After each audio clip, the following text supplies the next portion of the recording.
Ai. Então, a prof vai começar com com uma leitura para vocês, tá? De um texto que é o start da nossa aula de hoje, do nosso encontro, da nossa conversa, tá? E depois a gente parte para o documentário. Por favor, anotem, tá? Lembrem de anotar as observações de vocês para a gente fazer uma conversinha depois no final, tá? Importante, ó, ir pensando, assistir e pensar, tá? E prestar atenção, enfim. Né? Porque ele é um documentário fundamental. E é do Netflix, tá? Talvez a prof. Ellen já tenha falado para vocês. Chama Guerras no Brasil. É incrível, tem 5 episódios. A gente vai assistir o primeiro, porque diz respeito a uma parte que a gente vai abordar, né, no próximo encontro. Mas assistam todos, porque eles são maravilhosos, é uma produção muito maravilhosa.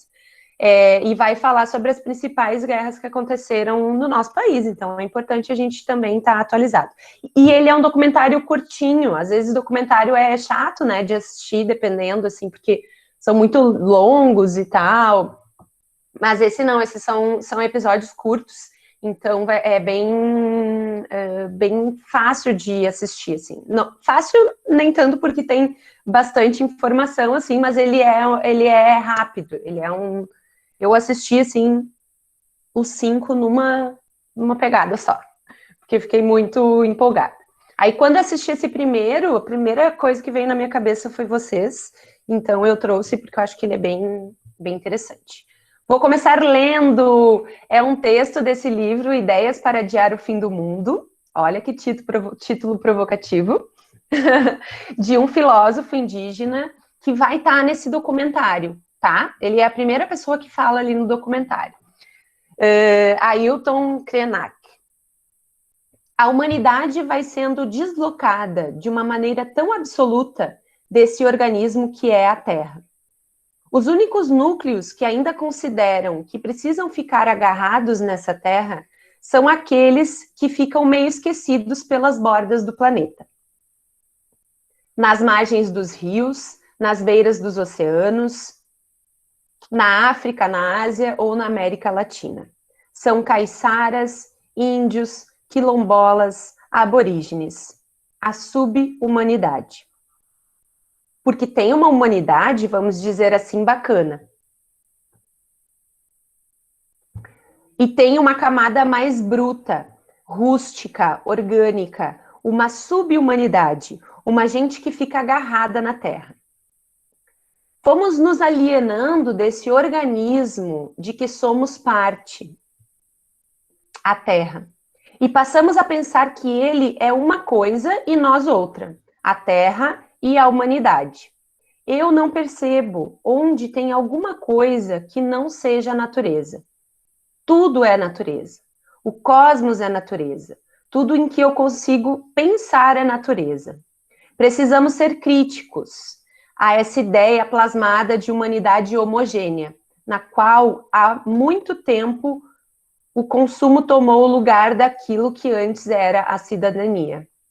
Para que ter cidadania, alteridade, estar no mundo de uma maneira crítica e consciente, se você pode ser um consumidor?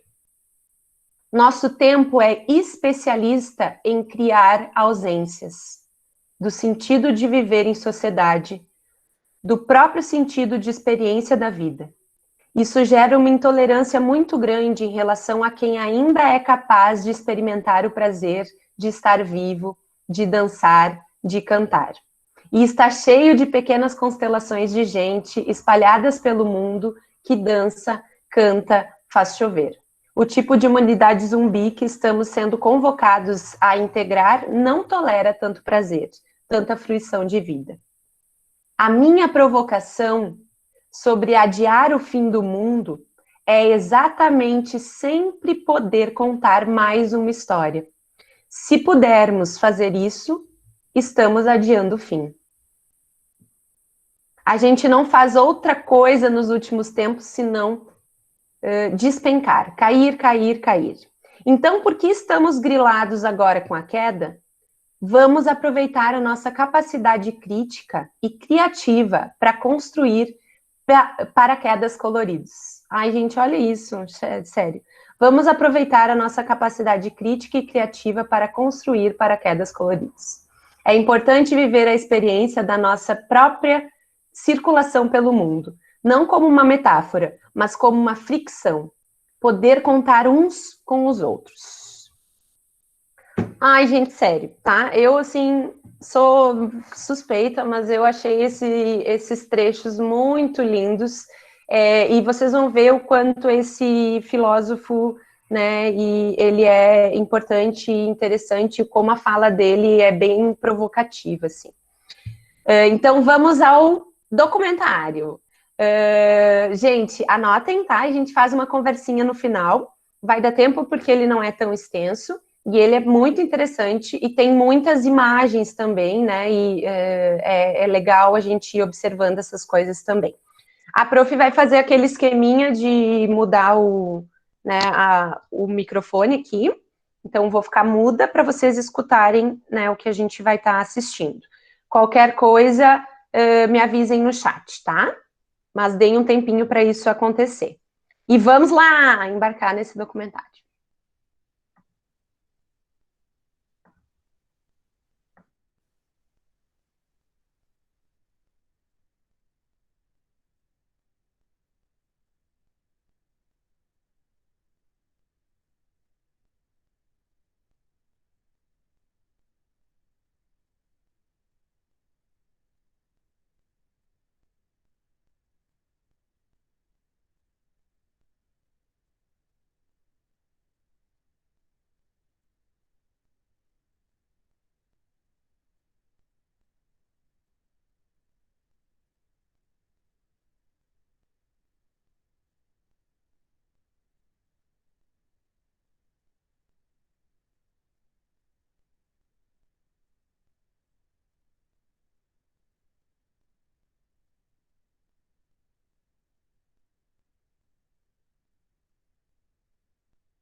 O Brasil não existiu, o Brasil é uma invenção. E a invenção do Brasil, ela nasce exatamente da invasão, inicialmente feita pelos portugueses, depois continuada pelos holandeses e depois continuada pelos franceses, num moto.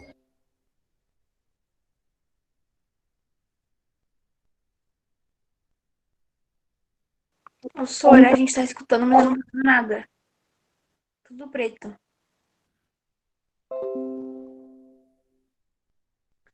Nossa, que cólica, meu Deus. Toma remédio, amada. Eu não consigo me mexer, eu vou pegar o remédio, Sofia. Good. Pede pra tua mãe, pro teu pai, pro teu irmão. Vou pedir pro meu pai.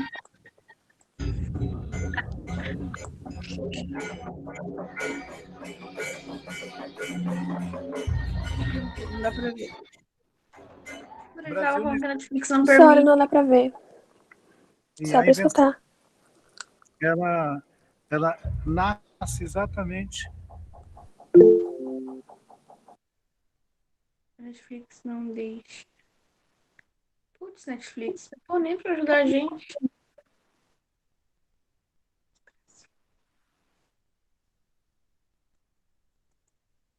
Ok. Ô, gente, assista a Enola Holmes. É muito bom, tá? Irmã do Sherlock.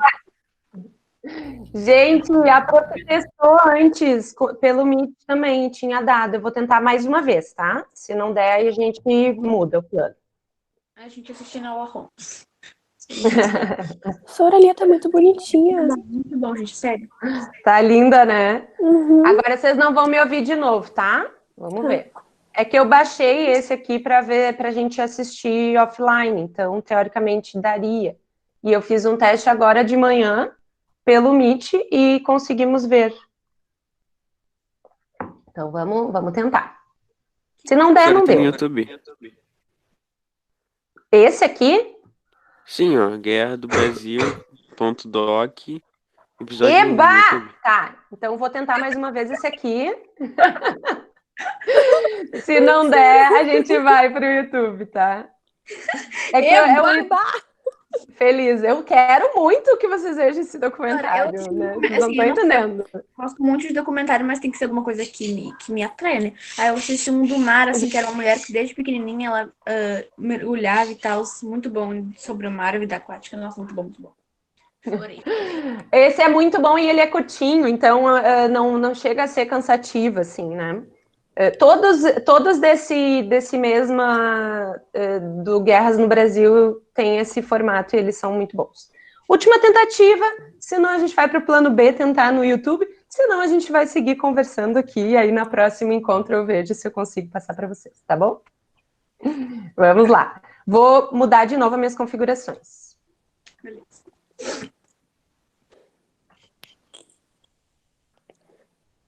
O Jack vai pegar. Meu Deus.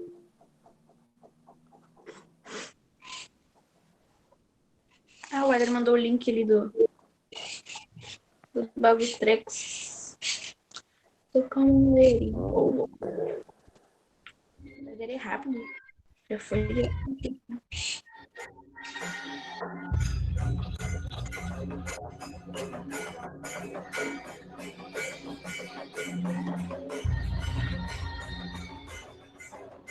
O Brasil não existiu, o Brasil é uma invenção.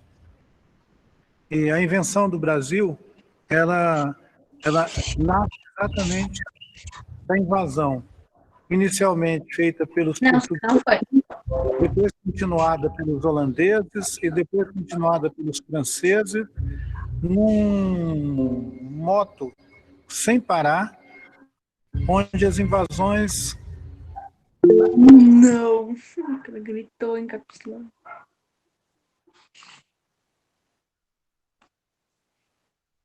Mas quando tu testou hoje, tu tava só tu na sala? Não, tá.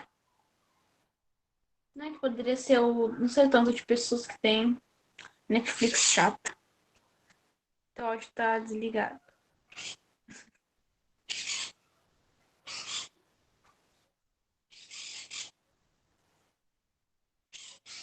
Oiê! Oi. Agora... Eu tentei com um amigo meu aqui pelo Meet, assim, mandei o. Como eu faço com vocês? Mandei o link e ele assistiu comigo e a princípio deu tudo certo. Mas talvez porque tenha sido só eu e ele, né? Então eu acho que de repente, como tem mais pessoas na sala, eu não sei como funcionam essas redes aí, essas coisas, de repente por isso. Mas nós vamos tentar agora no YouTube. Última tentativa, tá, gente? Se rolar, rolou. Se não rolar, tudo bem. Daí a gente vai para a próxima. Obrigada, Éder. O Eder é um moleque rápido. Nossa, a Sora já tava no YouTube já. É, né? Soraya tá muito fofa com essa franjinha.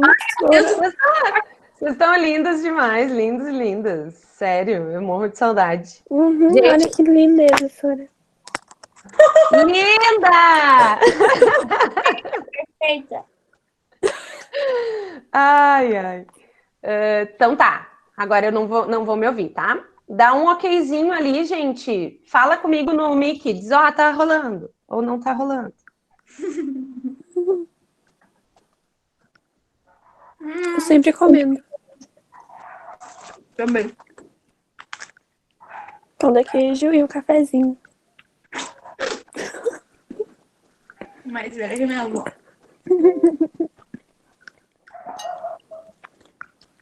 Que água deles.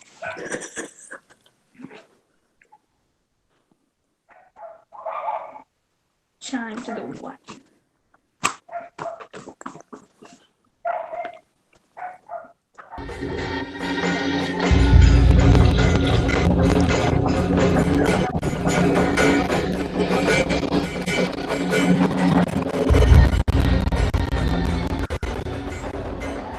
Brasil não existiu, o Brasil é uma invenção. E a invenção do Brasil, ela nasce exatamente da invasão, inicialmente feita pelos portugueses, depois continuada pelos holandeses e depois continuada pelos franceses, num moto sem parar, onde as invasões nunca tiveram fim. Nós estamos sendo invadidos agora.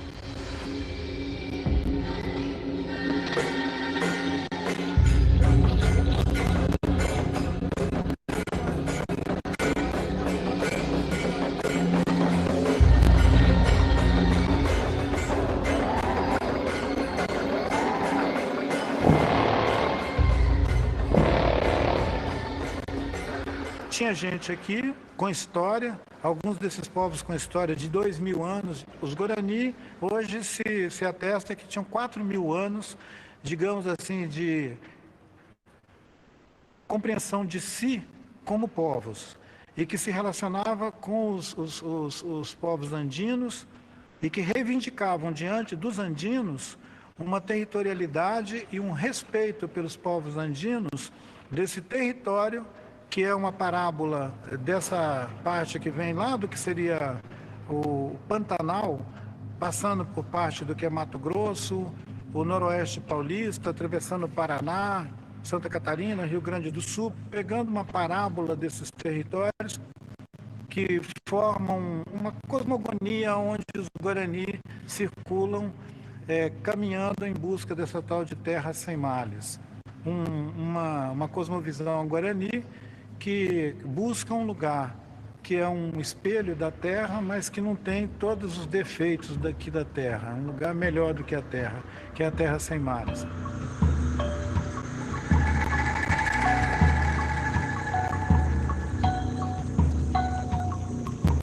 Hoje, a gente, por exemplo, vai olhar em áreas que são de terra firme, quer dizer, longe dos grandes rios, e você encontra também um monte de evidências de populações lá ocupando. Quer dizer, qualquer lugar na Amazônia que você cave um buraco, você encontra evidências de populações indígenas do passado. Ao longo do Rio Amazonas existiram sociedades complexas, sociedades que eram estratificadas, tinha exércitos, tinha camada de sacerdotes, etc. Mas o que se pode dizer é que essa população não era de nenhuma maneira homogênea. Ela era bastante diferenciada. Você tinha gente digamos assim, com elaboração de processos construtivos de uma identidade, de uma cultura de 2.000 anos, de 3.000 anos. Mas você tinha povos também que circulavam e que podiam ter vindo dos Andes nos últimos 200, 300 anos. Eles iam fazer uma adaptação ecológica à paisagem, a nova paisagem que eles iam encontrar, que era do Cerrado, da Mata Atlântica. Essa formação que a Mata Atlântica apresentou quando os europeus chegaram aqui, que os viajantes, os naturalistas piraram com essa Mata Atlântica, essa Mata Atlântica era o produto, o resultado de alguns milhares de anos de interação com seres humanos que fizeram esse jardim.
Era um sistema em rede, era um sistema bastante movimentado, né?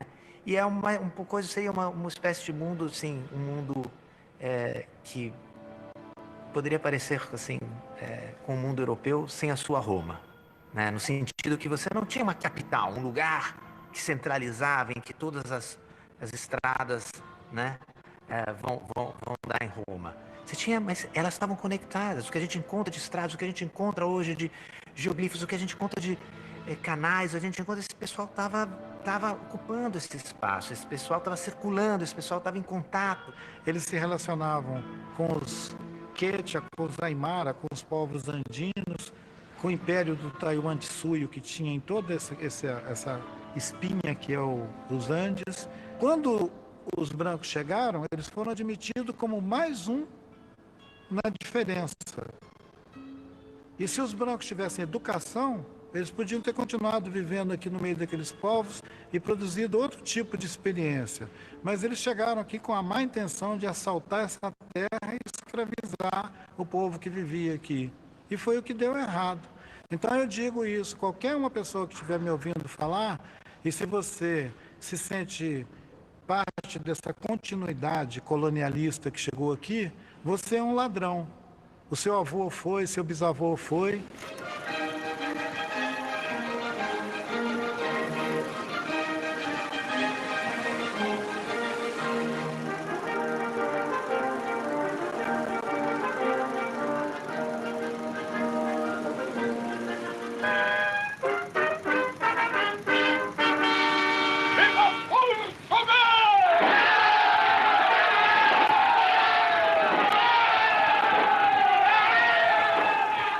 Quando o Humberto Mauro filmou a descoberta do Brasil, aquilo lá era o que os brancos, filhos dos portugueses, pensam que foi a descoberta do Brasil.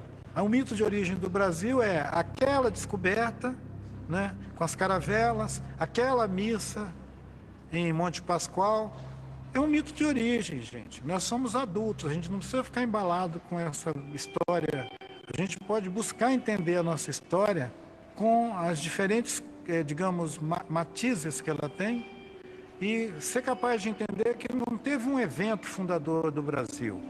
Quando os europeus chegaram aqui, eles podiam ter todos morrido de inanição, escorbuto ou qualquer uma outra pereba nesse litoral, se essa gente não tivesse recolhido eles, ensinado eles a andar aqui e dado comida para eles, porque os caras não sabiam nem pegar um caju. Eles não sabiam, aliás, que caju era uma comida. E eles chegaram aqui famélicos, doentes, e o Darcy Ribeiro diz que eles fediam.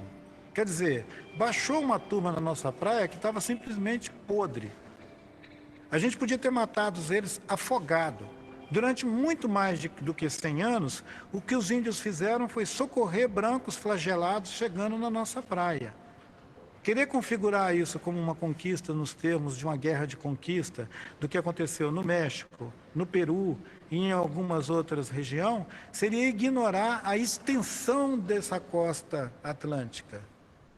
Para ocupar, para chegar ao mesmo tempo em todas essas bacias que desembocam no Atlântico, você não tinha que ter uma canoa com 37 portugueses. Você tinha que ter 300 canoas com pelo menos uns 3.000 e tantos portugueses para chegar na nossa praia. Você tinha que fazer um desembarque aqui. Não teve um desembarque.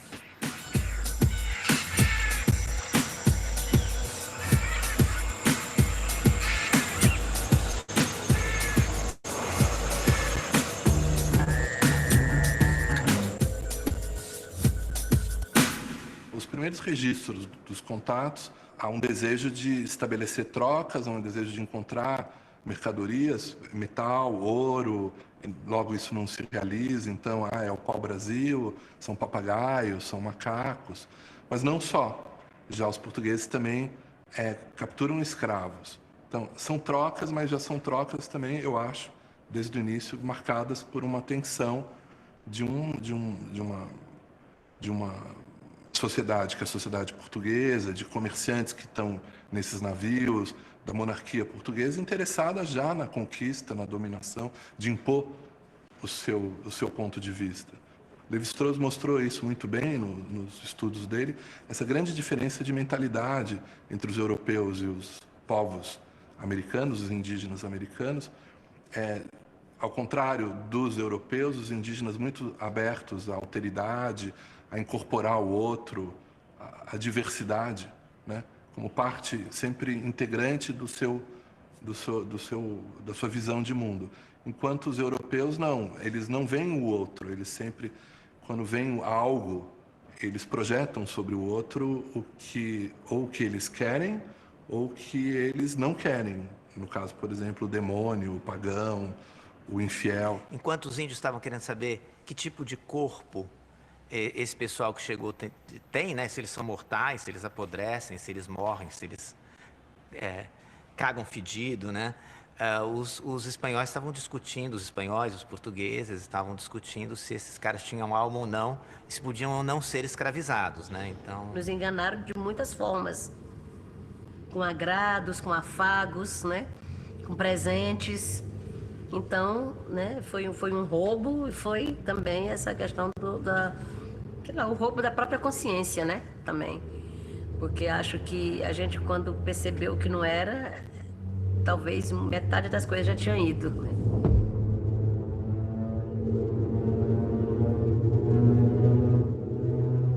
Portugal resolve ocupar o território. É claro que ainda de maneira muito tênue, mas compartilhando com particulares, estabelece a doação de vastos territórios no Brasil, ao longo do litoral, e promove, então, portanto, a ocupação desse território.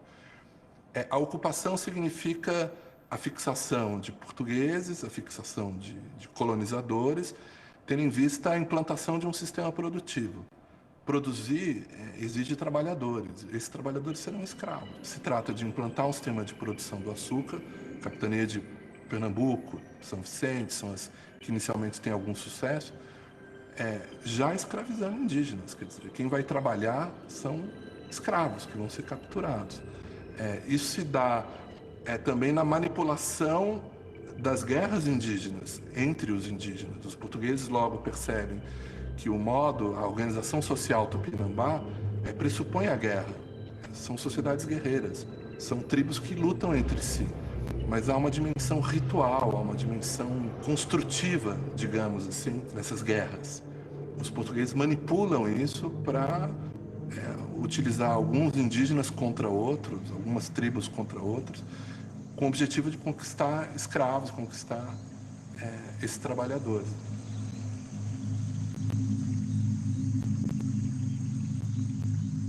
O entendimento que os portugueses estavam tendo de que podiam escravizar os índios foi um dos principais motivos dos índios começarem a queimar os engenhos, queimar as novas sítios coloniais e entender que os brancos eram invasores. Quer dizer, demorou para os índios interpretarem que os brancos estavam aqui para ficar e para tomar a terra e, se possível, escravizar os donos da terra.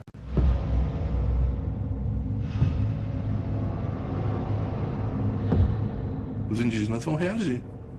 Eles vão reagir, isso temos aí um início de um conflito que é essencial da colonização. A história da colonização é a história da conquista contínua, da guerra contínua, para ocupar o território e dominar os povos.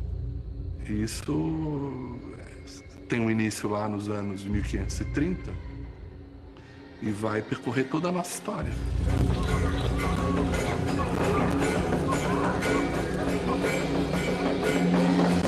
Nós estamos em guerra. Eu não sei por que você está me olhando com essa cara tão simpática. Nós estamos em guerra. O seu mundo e o meu mundo estão em guerra. Os nossos mundos estão todos em guerra. A falsificação ideológica que sugere que nós temos paz é para a gente continuar mantendo a coisa funcionando. Não tem paz em lugar nenhum. É guerra em todos os lugares o tempo todo. Ao contrário do que muita gente diz, de que os empreendimentos portugueses tiveram que trazer negros da África para cá, porque os índios não quiseram ser escravos, isso é uma tremenda de uma mentira. Os índios foram escravizados à exaustão, foram mortos aos milhares, sendo explorados pelo trabalho escravo. Os escravos indígenas foram utilizados durante todo o período da colonização. E, legalmente, a legislação estabelecida pela monarquia, já em 1570, criava condições jurídicas para legitimar a escravização dos indígenas. E essa escravização se deu com o fundamento da guerra justa. Grosso modo, se os indígenas se recusam à fé, são contrários à fé, portanto, é justo guerreá-los. Como é justo guerreá-los, então significa que é justo matá-los, é justo ocupar os seus territórios e é justo escravizá-los. Eu escravizo o indígena para salvar a alma dele. A própria Igreja Católica mesmo tentou evangelizar, e muitos que não aceitavam era morto, né? Muito de nós era proibido de falar a língua, era proibido de assumir um nome indígena, por exemplo, né? Tinha que negar para poder ser aceito. Então, muita gente negou a sua própria identidade, né? Para poder evitar o preconceito ou mesmo para evitar ser morto. Foi só no início do século XVII, ou seja, por volta de 1620, 1630, que os escravos africanos começaram a ser a maioria nos engenhos de açúcar. Até então, a maioria dos trabalhadores escravos eram indígenas.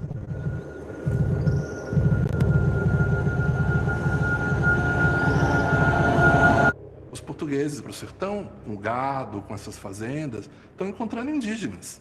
São os mesmos indígenas, alguns que recuaram do litoral fugindo do contato e da guerra, ou indígenas que lá viviam há milhares de anos e que resistem. Bem, começam a pôr gado, uma fazenda de gado, os indígenas comem o gado.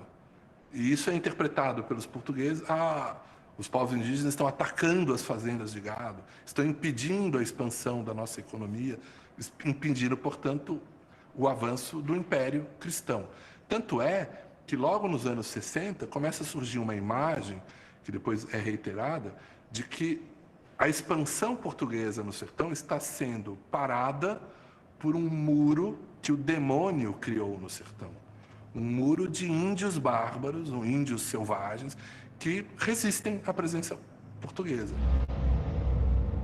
Essa guerra se define como total, efetivamente, numa reunião que ocorre na Bahia, em 1669, e nessa mesa grande, como eles chamam, uma grande reunião, se estabelece que, então, a partir de agora, as guerras contra todos os índios do sertão são todas guerras justas, porque os índios do sertão são bárbaros que resistem à expansão da fé. Então, agora, é como que se declara uma guerra total. Nesse processo, né, a uma certa altura, você não tem mais volta. Né? E eu acho que o ponto de vista, assim, o momento que você não tem mais volta nisso, é o momento em que, de um lado, as epidemias estão graçando de maneira...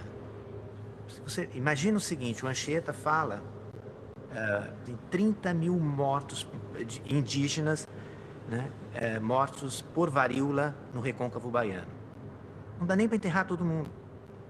Né? Você tem que ter essa ideia que, de repente, o mundo começa a acabar. Todo mundo começa a morrer. Uma série de surtos de doenças enfraqueceram enormemente essa humanidade indígena que não estava preparada para isso. Quer dizer, a ideia de utilizar essa fragilidade biológica, essa ausência de anticorpos, e contaminar os indígenas e levar essas doenças a eles, isso está o tempo todo dado. Então, num certo sentido, há uma guerra biológica. O que se passou aqui durante o processo colonial se você colocar a demografia, como alguns estudos sugerem, na ordem de 80 milhões para as Américas, isso em 1500, 1492, você verá que o que desapareceu boa parte da humanidade em 100 anos. Né? Então, a gente normalmente não tem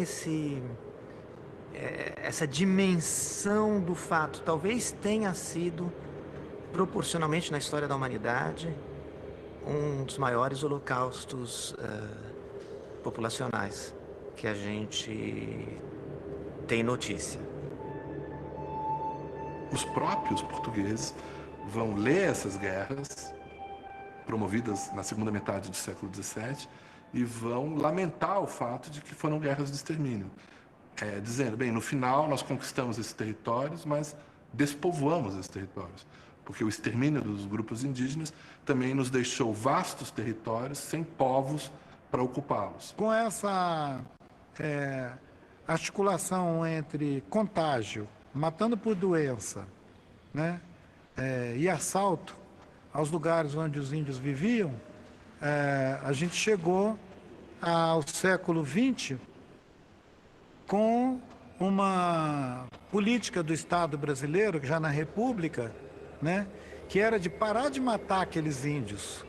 E é o que o Marechal Rondon fez, né, quando ele criou o Serviço de Proteção ao Índio, que precisava de ter um contingente de nativos vivos para constituir a nacionalidade.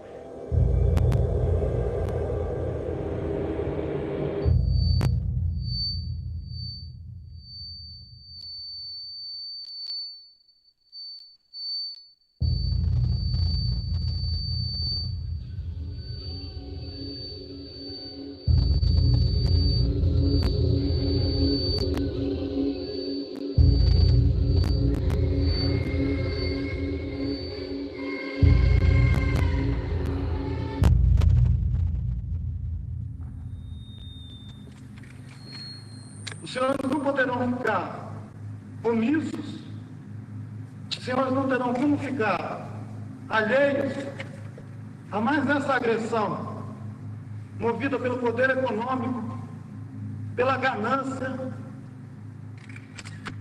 Um povo que habita casas cobertas de palha, que dorme em esteiras no chão, não deve ser identificado de jeito nenhum como um povo que é o inimigo dos interesses do Brasil, inimigo como os interesses da nação e que coloca em risco qualquer desenvolvimento. O povo indígena tem regado com sangue cada hectare dos 8 milhões de quilômetros quadrados do Brasil. Os senhores são testemunhas disso. Essa guerra é contínua. Ela não foi um fato histórico que acabou no século XVI. Ela fez parte de toda a expansão do Brasil por outras regiões, além da costa atlântica. Ela fez parte da entrada nos sertões de São Francisco, ela fez parte da entrada na Amazônia, ela fez parte depois da própria ação do Brasil na região fronteira do Chaco, né? Faz parte da guerra com o Paraguai também, ela integra esse episódio. Ela faz parte da expansão cafeeira, da borracha, depois do cacau na Bahia. Todos os grandes ciclos econômicos de desenvolvimento, os índios sempre foram atingidos pesadamente. Índios e Yanomamis morreram em choque com garimpeiros. Nós estamos de frente de um múltiplo homicídio que eu não posso deixar de caracterizar como genocídio.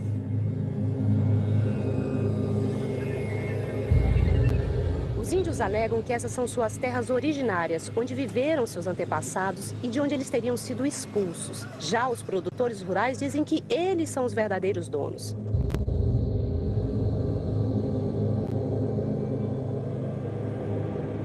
Essa proposta de emenda constitucional defendida pela bancada ruralista passa para o Congresso a decisão de demarcação de terras. O relatório também proíbe a ampliação de terras indígenas já demarcadas.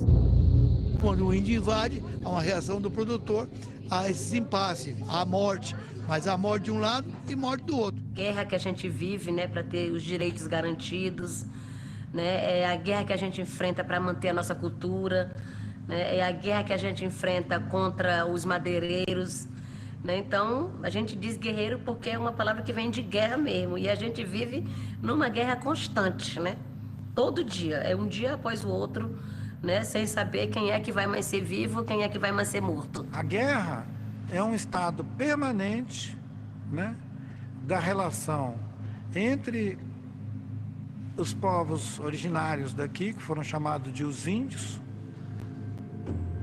sem nenhuma trégua até hoje, até agora, segunda-feira de manhã, quando nós estamos aqui conversando.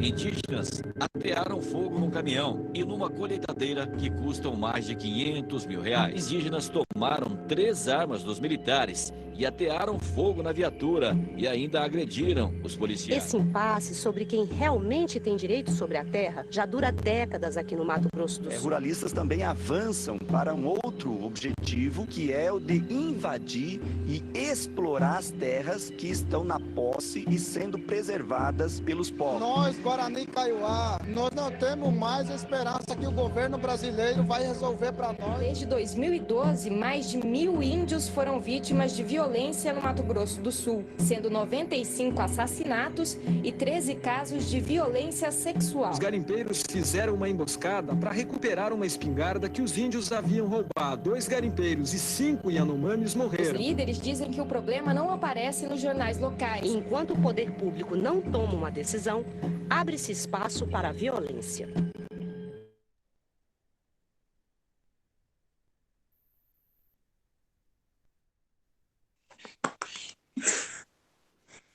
Sara, gostei bastante de estar. Queria saber o nome para eu continuar assistindo.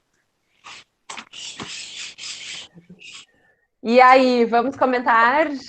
Vamos, Sara, eu vou... Que acharam? Muita coisa que eu não sabia aí. Muita coisa que eu não sabia. Fiquei com medo da musiquinha de fundo. Metade das coisas eu não sabia. Que loucura, né, minha gente? Como a gente tem uma inversão, assim, de valores em relação a quem conquistou e quem foi conquistado, em relação a quem é... quem que é o invasor, quem que foi invadido, né? Muito louco isso. E isso a gente carrega essas informações, né, ao longo da nossa vida, como se essas pessoas que vieram aqui massacraram, mataram milhares de indígenas fossem os nossos heróis, né? Então, quem que são os nossos heróis e quem são as pessoas que nos roubaram a nossa cultura, né? Isso que a gente precisa refletir sempre, cada vez mais e mais, né, gente? Comentem, o que gostaram mais, o que acharam mais interessante, o que ficaram em dúvida. Já vamos fazer a listinha das nossas curiosidades em relação à cultura indígena e à arte indígena, para que a Prof possa trazer semana que vem. Eu vou ficar quieta agora. Não, eu anotei algumas coisas sobre eles, né, os indígenas e os portugueses estarem sempre em guerra, né, novos povos estão sempre em guerra. Isso é verdade, né? Nunca tem um lugar assim que seja paz completa, que não esteja nada acontecendo. Sempre é uma dominação de terra para ver quem tem mais, quem tem menos, ou quem consegue e tal. Eu achei isso muito legal, sabe? Porque eu não pensava isso até agora, mas eu cresci, podemos dizer, sabendo que, tipo, os índios eram os primitivos, que não sabiam fazer nada. Chegou os portugueses lá, eu vou ensinar vocês a fazer as coisas direito. Eu também. Acho que todo mundo precisa saber isso. Minha gente.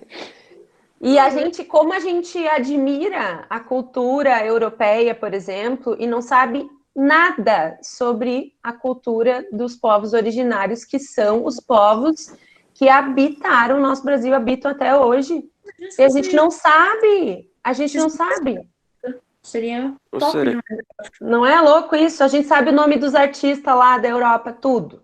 A gente sabe alguma coisa sobre a cultura indígena. O que a gente sabe? Usa pena. Tem, né, umas coisas assim, muito abstratas. Usam aquelas pinturas assim no rosto. Pintura corporal. Vou botar aqui já. Pinturas corporais. Uma coisa que eu vi de primeira... pergunta. Eles fazem aqueles apanhadores de sonho, não, Sora? Vamos falar bastante sobre a cultura e a arte indígena na semana que vem também. Eu vou anotando as questões que vocês trazem, tá? O Éder tem um questionamento. E se eles percebessem logo do início que eram invasores, será que ia acontecer a mesma coisa? Eles iam matar? Pois é, vocês viram que... o que o próprio Ailton Krenak fala, a visão de mundo desses povos era completamente diferente da visão de mundo dos pessoas que vieram aqui para colonizar. Então, não sei se haveria a possibilidade foi o que ele falou, assim, quando a galera chegou, para eles era mais um povo, diferente, mais um povo diferente. Eles não tinham essa dimensão de que eles viriam para tomar as terras, porque essas demarcações de terra eram muito respeitadas, né? Eles lutavam, guerreavam entre si, sim, para marcar essas terras, mas essas lutas, elas tinham essa característica, né, que não era de usurpar a cultura dos outros, né, dos outros povos. Então, não sei, Éder, não é uma pergunta que a gente, né, que eu acho que a gente conseguiria, mas talvez pudesse ser um pouco diferente essa configuração, assim, né? Talvez hoje a gente não tivesse... talvez hoje a gente tivesse mais pessoas indígenas aqui, talvez não tivessem ocupado todo, né, o país, como seria, não tem muito, né, como, mas é interessante pensar isso, porque é justo que ele fala lá no início, né, que demorou um tempo para os próprios indígenas entenderem o que estava acontecendo ali, né. Mas é uma questão interessante, uma questão que a gente pode pensar sobre. Também o negócio, eu prestei muita atenção que eles falavam que os portugueses escravizavam... Eu não sei se falavam para os índios isso, acho que foi isso que eu entendi. Que eles escravizavam para meio que salvar a alma deles, dos indígenas, escravizavam eles para isso. Ai, os caras, cada coisa. Aí é que tá, né? Esse massacre, ele não foi só de matar as pessoas, né? De matar as pessoas indígenas, os povos originários. Esse massacre, ele também foi em termos culturais, né? E foi semelhante ao que aconteceu com os escravos que vieram também da África, né?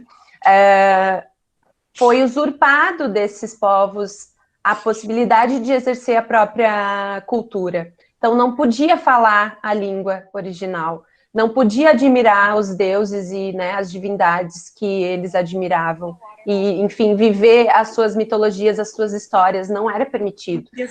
Usar as suas vestimentas ou a não vestimenta, manifestar a sua arte, tudo isso foi usurpado, porque era considerado como, pela religião cristã, como... manifestação do demônio, como, né, uma coisa pecaminosa. Então, o que aconteceu? Veio esses colonizadores com esse pensamento de que a sua cultura é a única verdadeira, né, a única verdade possível, querendo trazer essa verdade para esses povos que tinham uma outra concepção de mundo, um outro entendimento sobre tudo, né, sobre a própria existência, sobre o próprio modo de existir, sobre a própria cultura. Então, é muito interessante pensar essas coisas todas, né. Qual que é o nome do documentário? Só para me anotar aqui. Guerras no Brasil. O segundo episódio vai falar sobre a escravização dos povos negros e a luta que esses povos tiveram para conquistar a sua liberdade, né? É muitíssimo interessante também. Então, de repente, se quem tiver, né, a possibilidade de assistir no Netflix, dá essa olhadinha, tá? Aproveita. E são pequenos episódios, assim. Depois fala também das ditaduras. É muito, muito interessante todos esses dots. Ficou alguma... Aqui tem o chat, deixa eu só dar uma olhadinha, tá? Porque eu vi que tem gente... Falando de coisa do Twitter e churrasco e chimarrão, tudo retardado mental. O que tá acontecendo? Aí, né, churrasco, enfim. Eu fiquei tentando desenhar aquela cruz lá deles, assim, mó estranhona. E aí, gente, alguém tem curiosidade, sim, em relação à cultura ou à arte indígena, alguma questão específica? Pintura corporal, já botei na lista. Se tiverem mais outras questões, outras coisas que vocês têm vontade de saber, até da mitologia, talvez, né, porque... Eles querem... tá falando do Twitter, choro, não, dos Não, índios. são outros Não, outro assunto aí.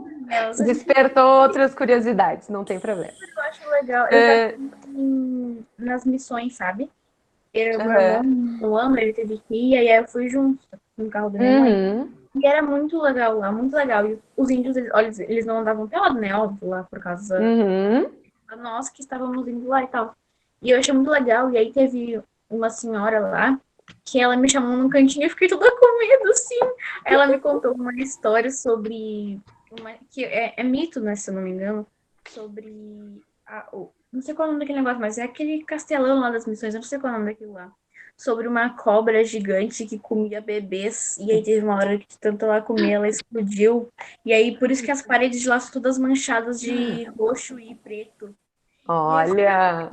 A senhora por me contar. Eu fui embora, que eu era pequenininha, tava com medo de me sequestrarem. Ai, sim, né? Eu era pequena e tal, mas foi muito legal também.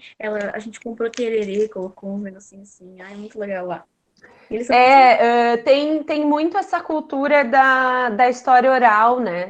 Da contação de histórias. E essa contação de histórias, ela está vinculada à própria cultura e existência e a entender o mundo, né? Então, tem muitas histórias da própria mitologia que falam sobre a origem do mundo, né? E sobre outros termos, o próprio que ele falou, né? Essa terra sem males, que era o motivo pelo qual esses povos percorriam vários lugares para encontrar esse mundo livre dos males, né? Então, tem toda uma... além dessa questão de que eles eram nômades, né, iam procurando essa questão mais técnica que a gente fala, existia um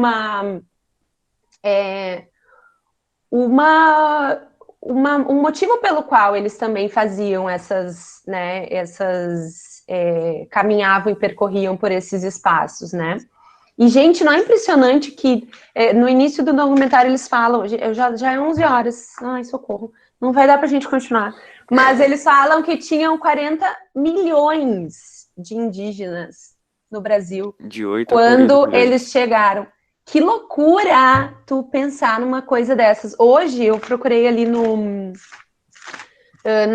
dados que tem na FUNAI, são aproximadamente, não chega a 1 milhão, tá? São aproximadamente 800, isso de 2010, que talvez tá bem, né? Já passaram-se 10 anos, então sabe-se lá qual é o valor agora.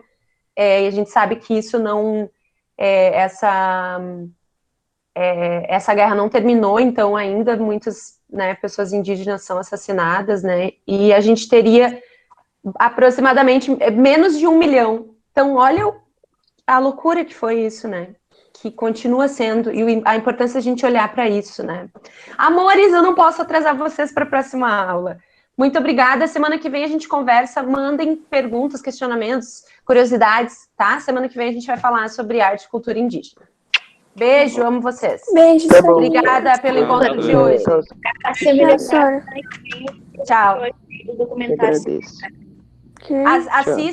Assistam os outros, se vocês tiverem possibilidade, tá? Tá bom.